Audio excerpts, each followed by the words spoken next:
Hey, Alan Fire here of Group Dynamic with another edition of Does It Hold Up? Where I look at stuff that I wrote about 7 years ago and stuff that I was talking about and see if it still makes sense here 7 years later. So, in about May of 2016, I wrote a post called A Laundry List of Level 2 Clues. If you're familiar with our 4 levels of maturity model, you know that level 2 is that level of being technically correct, but not quite being the team player that we are at levels 3 and 4.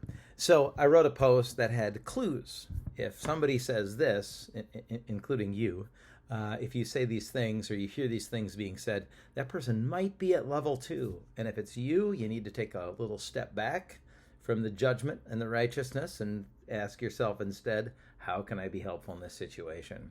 And if it's somebody else, you work to invite them to level 3 without saying, hey, you're at level 2, come to level 3. But instead, you make a cooperative request to move them from independent to cooperative. This video is not meant to be a full primer on the 4 levels of maturity. You can find all kinds of stuff about that on my website if you're interested or don't know about it. So, the post was a bunch of examples of level 2 things to say, like, that's not my job. It's not my fault other people didn't get their parts done on time. That's just the way I am. If you're going to work with me, you just better get used to that quirk. That's just the way he is. I see no point in getting along with him. This is my system. Learn to live with it.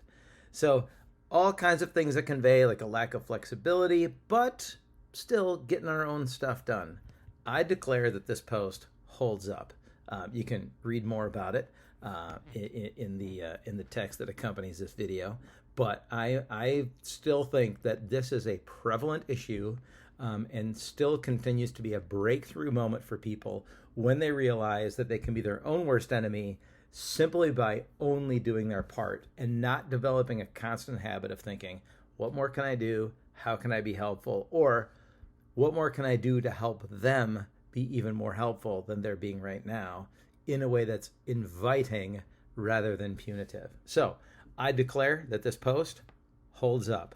Keep watching for those level 2 phrases and clues in yourself and others, and let's all work to stay above the line and invitational to people to cooperate and solve problems together.